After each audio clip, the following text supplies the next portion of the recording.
Hello, so I am going to show you how to link your new week buttons for the students for the next week. So when you're in your home page, which is just if you click on home, it'll pop up here. You're going to edit this one. So go to the pencil at the top right called Edit.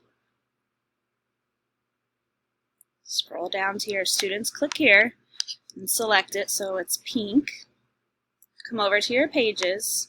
And I named my page week 2, so it's alphabetical order, so it's all the way at the bottom. So load more pages. There's week 1, and here's my week 2.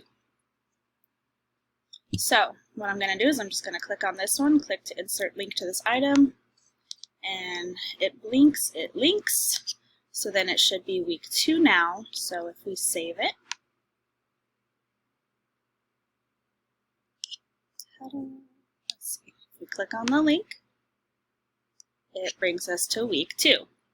And so then we linked the first page of the module for Monday, so then it should be ready to go. I hope this helps.